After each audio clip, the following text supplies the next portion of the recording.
Netflix's Avatar, The Last Airbender made some alterations to one annoying character from the original show, improving them in the process. This character was found in the Northern Water Tribe, one of the last Airbender's 4 nations.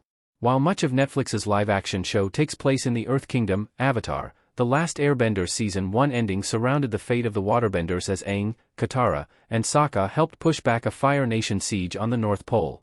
Once Aang made it to the North Pole, several new characters were introduced to the story.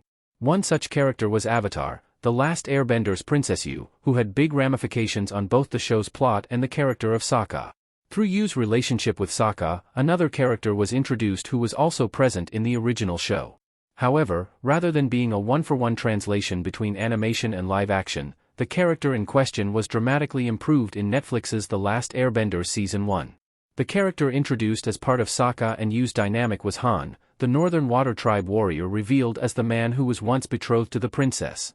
In the original show, the character's depiction is different from Netflix's The Last Airbender in several ways. For one, Yu and Han are still engaged to be married when Sokka meets them. This makes the relationship between the three of them in the animation a lot more like a love triangle than is presented in Netflix's live-action show, as the latter mentions Yu broke off their engagement when she was 16. This change alone provides a big difference in how Han and Sokka interact with one another. The original show presents their dynamic as immediately antagonistic, with Han constantly trying to belittle Sokka while proving he is the right man to marry Yu. This, combined with Han's egotistical, self-centered ways, makes him much more annoying to both Sokka and the audience in the original show. In Netflix's Avatar, The Last Airbender though, Sokka and Han form much more of a friendly relationship. Han is shown revering Sokka's knowledge of Fire Nation soldiers as the latter has seen real combat. Han also has no problems with Yu calling off their engagement, even encouraging Sokka to protect the princess once the siege of the North Pole begins. All of this makes Han's dynamic with surrounding characters much less annoying and obnoxious than it was in the original show.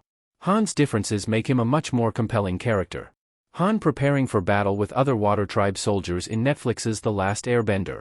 Not only is Han less annoying in Netflix's Avatar, The Last Airbender, but he is also a much more compelling character. The original show depicted him squarely as someone for Sokka, and thus the audience also, to root against. As such, he had little to no character depth to the point where his apparent death in the battle is not even mentioned afterward. This certainly makes sense within context, as the original Last Airbender show was aimed primarily at children. In Netflix's live-action show, though, Han's character arc is allowed to be more mature, thus much more compelling.